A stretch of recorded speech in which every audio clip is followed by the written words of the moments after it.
Hi everyone, the channel Easy Lecture welcomes you. In this video we are going to discuss about different kinds of transforms that are used in the subject digital signal processing.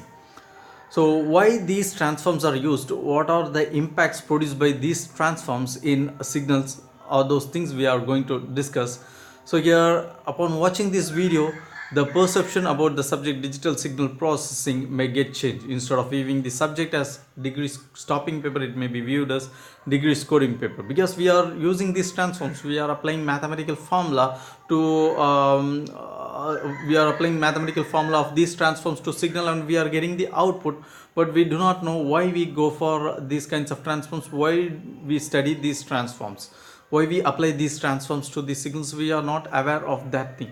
So that awareness is made in this video. So watch this video completely before entering into further discussion. Subscribe my channel Easy Lecture. Now we shall go for further discussion. So here in digital signal processing, there are three main transforms that are discussed. They are Fourier transform, Laplace transform, and Z transform. We shall start our discussion with the Fourier transform.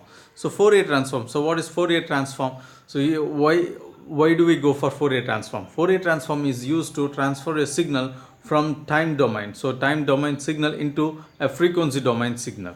Okay, so for this reason we go for Fourier transform. So why should we transform a signal from time domain into frequency domain? So time domain signal, it is easily understandable by human being.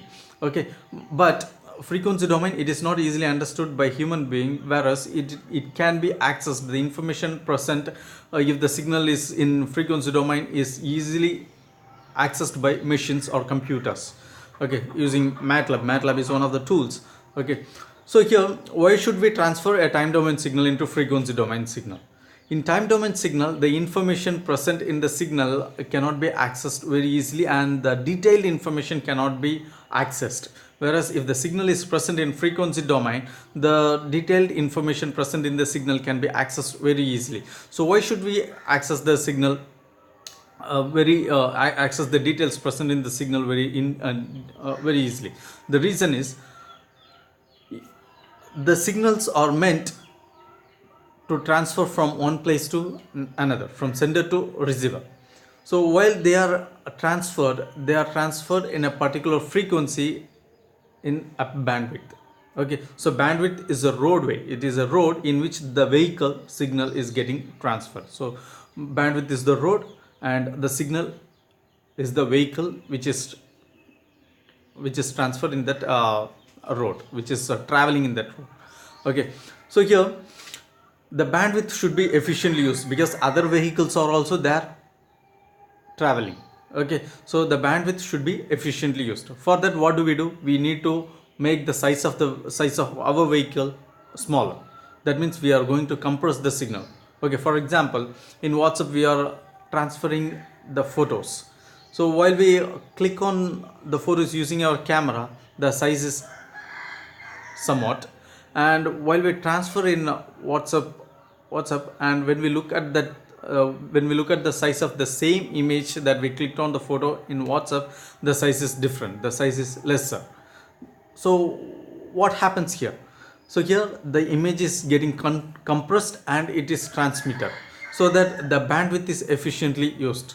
Okay, so here, in order to compress the signal, so when we compare the compressed image of WhatsApp and the originally taken photograph, there won't be much difference, but the details, the important details are present. The details which are of less importance, they are compressed, they are not they are disturbed a lot than the information of much important. Okay, for example, you are seeing this image here, the central portion is my image, whereas here the background, there is a wall. Okay, so here my image is of more important than the background, so it is not speaking, so it is the background is of less important. So when I transfer this image, the details present in the background is disturbed a lot than the details present in the central portion. So the details present in the pixels which cover my image.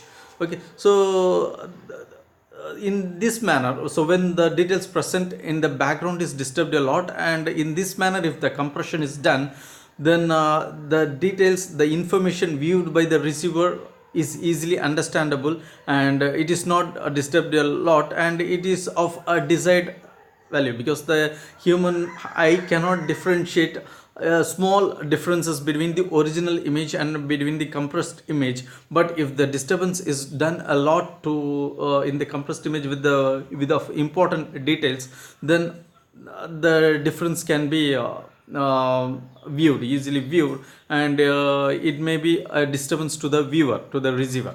So for this reason, in order to access the information very clearly, and in order to process the signal can be, so here I gave an illustration, or I gave an example related with image alone, picture alone, but there are a lot of other signals too. Voice signal is there, text signal is there, so like there are a lot of signals, and we access these signals in different manner, and the details should not get disturbed while we transfer the signal. And there are other things also, they should not get affected by noise or some other some other factors. So for this reason, the signal should be processed. So processing can be easily done if the signal is in frequency domain than it is in time domain. For this reason, we are using Fourier transform to transfer a signal from time domain to frequency domain. Okay, so Fourier transform, it is converting a signal from time domain to frequency domain. Again, there are two different formulas to apply for continuous signal and discrete signal. Okay, so we have studied. So what is continuous signal? So this is continuous signal. So Fourier transform can be applied both to continuous signal and discrete signal.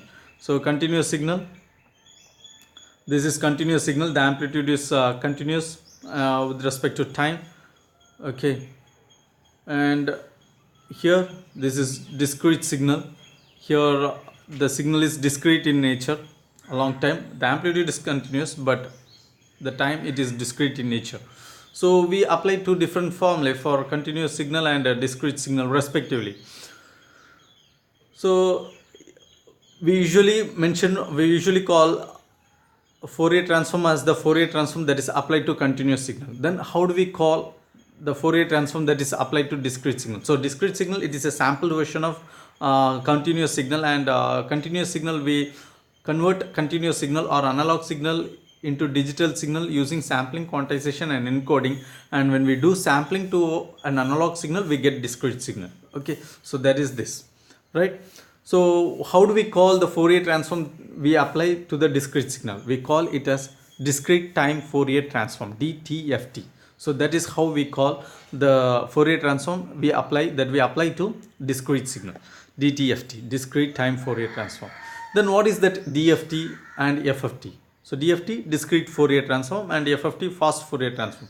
So what is the difference between DTFT and DFT? First we shall compare the relationship between DTFT and DFT, discrete time Fourier transform and discrete Fourier transform.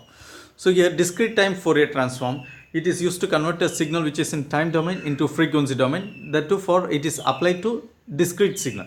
Here this is a discrete signal. We are applying discrete time Fourier transform, and we are getting a signal in frequency domain, right? But in frequency domain, the signal that we are getting is continuous, it is not discrete. Okay, we are applying DTFT to a discrete signal, but in frequency domain we are not getting a discrete signal. The signal that we are getting in frequency domain is continuous in nature with respect to frequency, it is not discrete in nature, right? So here this is what DTFT does, right? Then what is DFT? So DFT, when we sample the output of DTFT, we will be getting DFT. Okay, so DFT, it gives the signal in frequency domain, also discrete in nature. Okay, so it gives a signal which is discrete. So when we sample this frequency domain signal, then we will be getting DFT. Okay, so that is the output of DFT, right? So the signal which is continuous in frequency domain becomes discrete in nature in frequency domain when we apply discrete Fourier transform. So this is the difference between discrete time Fourier transform and discrete Fourier transform. Okay, so discrete time Fourier transform, it is applied to a discrete signal to convert a time domain discrete signal into frequency domain continuous signal, whereas DFT, it converts a continuous frequency domain signal into discrete frequency domain signal. Okay, then what is this FFT? So FFT, when we apply a DFT, we may arrive at the output very slowly. Okay, a lot of processes are involved, whereas this FFT, which is expanded as fast Fourier transform, this fast Fourier transform is helpful in arriving at the output very quickly. Okay, so fast Fourier transform, it is also producing output which is discrete in nature in frequency domain. So it is similar to discrete Fourier transform. Fast Fourier transform is similar to discrete Fourier transform, but it is a faster version of discrete Fourier transform. Okay, so fast Fourier transform is the faster version of discrete Fourier transform. So here it can be done in two ways: DIT or DIF, decimation in time and decimation in frequency. Okay, so here I have discussed problems related with decimation in time and decimation in frequency, solving a fast Fourier transform. I have posted videos on these topics, you can refer to those videos. Okay, so this is the thing.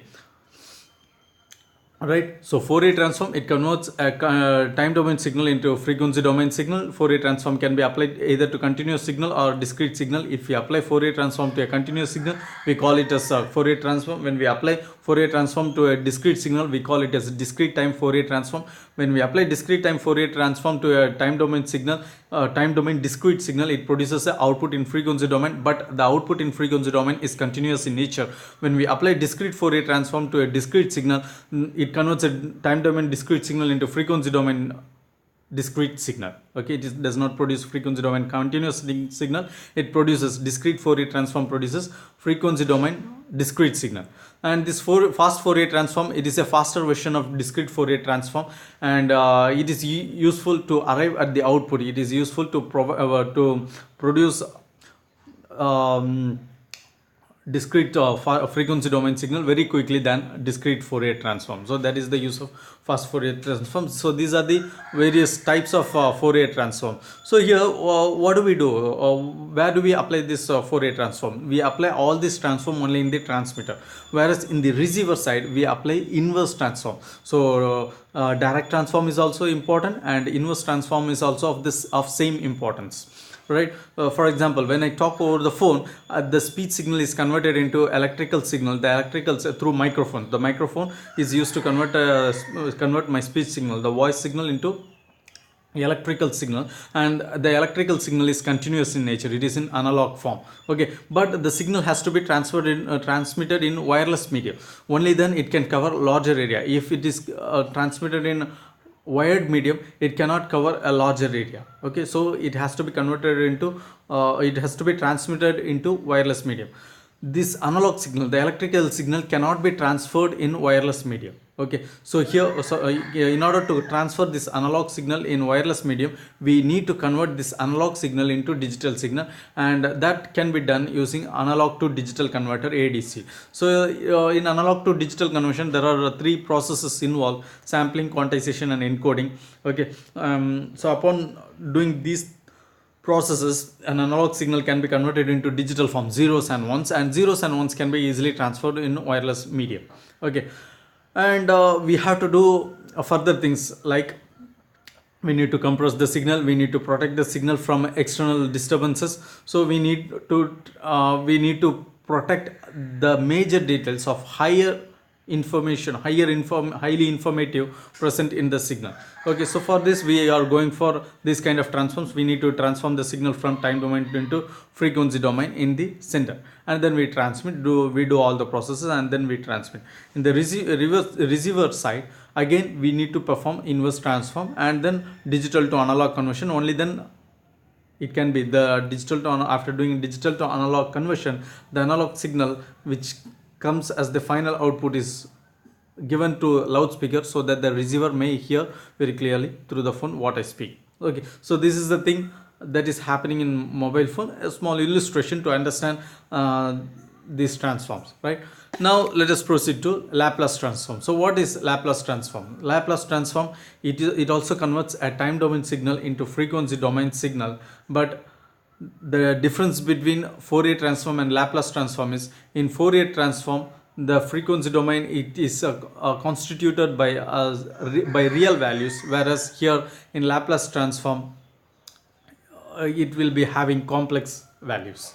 Okay, so here we call it as S domain. Laplace transform is used to transform time domain continuous signal. So here we have to underline this word continuous signal. So Laplace transform is applied to continuous signal. Okay, so time domain continuous signal into S domain.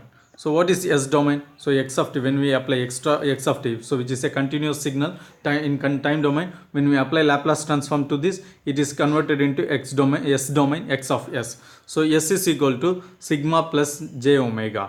Sigma is a real value and j omega is an imaginary value. Altogether s is a complex variable, right?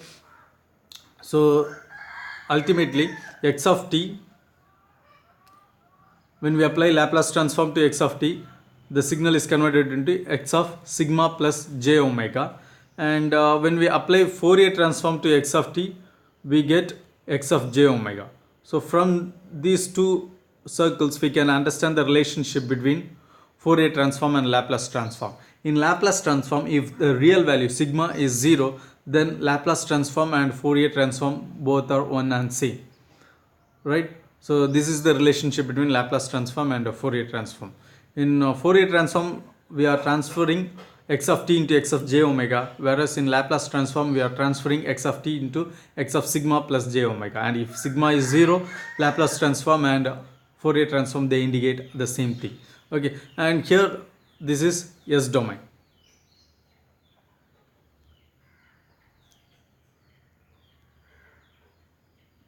This is S domain. Here we have sigma, here we have j omega, real value and imaginary value. So it is a real axis and imaginary axis.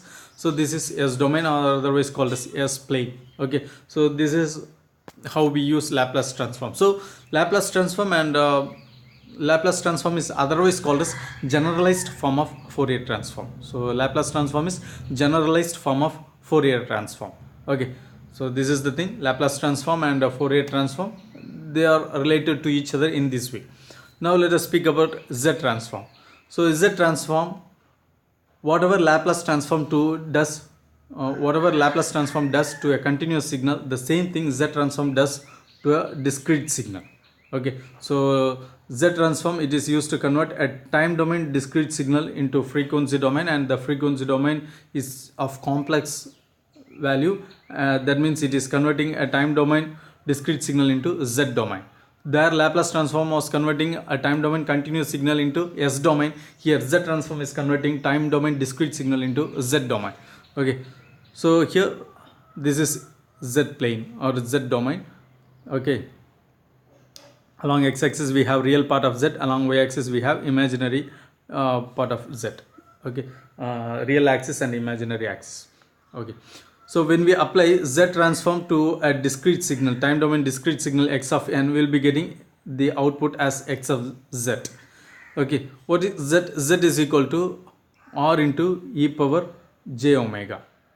Okay, that means when we apply Z transform to x of n, we will be getting the output as x of r into e power j omega. Again, when we apply discrete time Fourier transform to a discrete signal, time domain discrete signal x of n, we will be getting x of e power j omega. So the relationship between Z transform and discrete time Fourier transform can be viewed like this. Okay, so in Z transform we are getting the output as x of r into e power j omega. In discrete time Fourier transform, the output is x of e power j omega. Okay, so here in Z transform, if the value of r is 1, then the output of Z transform and the output of DTFT, they indicate the same thing. Okay, so from this we can say that Z transform is the generalized form of discrete time Fourier transform. So in the same manner, Laplace transform is the generalized form of Fourier transform. In the same way, Z transform is the generalized form of discrete time Fourier transform. Okay, now let us talk about the Z plane. So here Z plane, as I mentioned, along x-axis we have real part of Z, and along y-axis we have imaginary values of Z. Okay, and this circle is called as unit circle. Okay, so unit circle, so this circle indicate x of r into e power j omega for r equal to 1. Okay, so this circle will take the value r as 1. So if r is 1, then x of r into e power j omega is x of e power j omega, which is nothing but discrete time Fourier transform. So the values of discrete time Fourier transform lies in this unit circle. Okay, so the value of dt of t lie only in this unit circle, where the values of x of t lie entirely in the z plane. Okay, the values of dt of t lie entirely in the z plane, whereas the value of the value of dt of t lie only in the unit circle, whereas the value of z transform lie entirely in the z plane. So this is the difference between z transform and discrete time Fourier transform. So we say z transform as the generalized form of discrete time Fourier transform. Okay, now I have to make clear about this omega. So here we are using this omega, whereas in Laplace transform we are using this omega. So what does these two omegas indicate? So both are omegas, but this is small omega, this is capital omega. Okay, they are Greek letters. They indicate the same thing. This omega, which is in W shape, it is small omega, whereas this one, ohm shape, ohm symbol, it is capital omega, and they indicate angular frequencies. Okay, so a signal, when we write the signal in equation form, we use this angular frequency. Okay, so angular frequency is equal to 2 pi f, where f is the frequency of the signal. Okay, and using this frequency, from this frequency we can derive angular frequency. So for to make the difference between the frequencies that is used for continuous signal and the frequency used for discrete signal, we use small angular frequency, small omega for continuous signal and capital omega for discrete signal, but both the things are same. Okay, both the things are angular frequencies, right?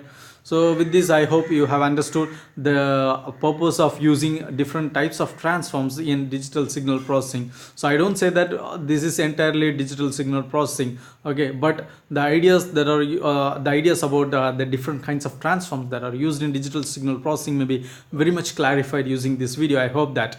And apart from that, in digital signal processing, the other things present are like a realization of the system using a direct form, on direct form to cascade and parallel structures, like that realization of the structures, realization using various structures are present, and then FIR filters and IIR filters are there. So with this, the entire digital signal processing, the major topics of entire digital signal processing can be covered. Okay, so filters, then realization, then these kinds of transforms. Okay, so with this, DSP is made purely very easier one. So I hope this video will be is very much useful to you. So you can comment, like, share, and don't forget to subscribe my channel Easy Lecture. Meet you again in another video. Until then, bye. Thank you.